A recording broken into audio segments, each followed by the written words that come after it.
Hey folks, JD here, and today we're going to just have a quick little look at the SD card and the camera module on this particular quad, and then we're going to go back and we're going to have a little look at the video and the photo that this produces and my thoughts on that. So first of all, what I wanted to talk about was the SD card I used, because I get a lot of questions based around what SD cards do I use, why do I use those SD cards, and what my experiences are with some of the quads. So this one is purely on the MJX X103W. So if I just take this out for a second, this is the SD card that I used when I came to film the flight test of this particular quad. This is a SanDisk Ultra 64 gig class 10, and these are, well, I use two different types of SD cards. They're all class 10. This is one, and the other one I use is the Samsung Evo. I find them to be very good as well. Now I use class 10 simply because I want there to be no issues with writing the video back to the particular SD cards. These Ultra ones have very high write capability, and therefore it's not a problem when it comes to filming 1080 or even 4K video. I find there being no issues there whatsoever. Now this particular SD card has a FAT32 file system on it, and I find that works with pretty much any action cam and or quadcopter. So this is the one that I used when I recorded the video, and the video that you're going to see in a minute, and the video that you would have seen in the flight test. And yeah, I think it's great. I think it's very good. I had no issues whatsoever in recording the video on this particular quad. I had no issues with taking photos either. All the video came out, all the photos came out, no problems whatsoever. Now I do sometimes have issues with some of the photos and videos taken if the SD card writer malfunctions. I did not have those issues at all here. So let's have a little look at this footage. Now this particular footage that you're going to be looking at is totally undoctored. I will let you know when I have done something to the video, and I will let you know exactly what that is. So first of all, we're going to just look at an excerpt of this particular video recorded direct to the SD card, 1080p at 20 frames a second. And what you'll find here, well, a couple of things stood out.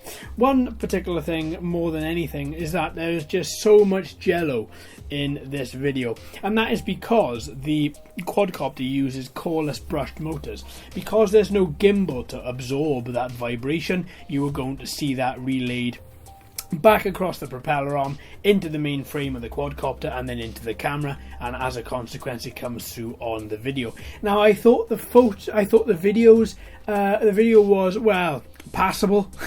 Let's not forget what type of quadcopter this is. This is a toy grade quad. This isn't a hobbyist quad. This is an MJX budget quad, and this is the particular type of video that you're looking at.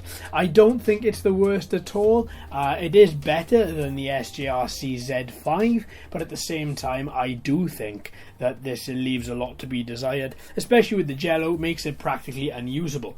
Now as I was flying, I found, if I was stationary, I found the jello not to be as bad, quite simply put, because the motors aren't at full chat. So they're not wound up 100%, they're not activated fully, therefore the jello wasn't as severe. When I did throttle forward and gave it anything from 70% pitch upwards to 100, I found the jello was extremely bad. But as I say, that is all down to the fact that there's no gimbal and that we're using brushed motors, albeit coreless, but still brushed inside this particular quad.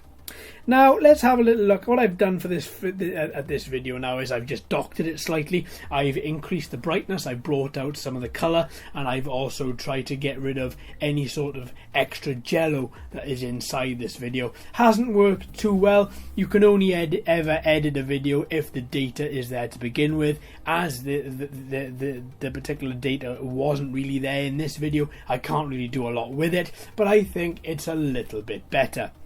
Now onto the photos. Well, the photos are the same quality as the video. I actually think these photos look a lot worse than the video, I personally think. I took about 15 or 16 different photos, and none of them turned out to be very good. I've even tried this quad just holding it as a handheld camera in much better light source, and I've still found it to be exactly the same, but more on that a little bit later on in a different video. Now all I can say is, if you are considering buying a cheap GPS quad and using it as a camera, as a photography quad, albeit photo or video, I don't think this camera is going to cut it, especially if you are looking to do a little bit more like home movies or something like that, where you are going to give the video to people to show them. I don't think this quad will cut it at all.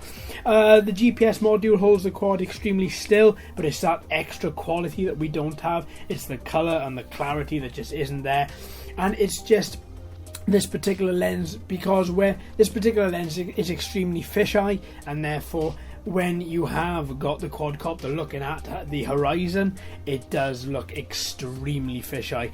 Gives you that 120 degree view of angle view, yes, but it gives you the actual end result, I think, is practically unusable video.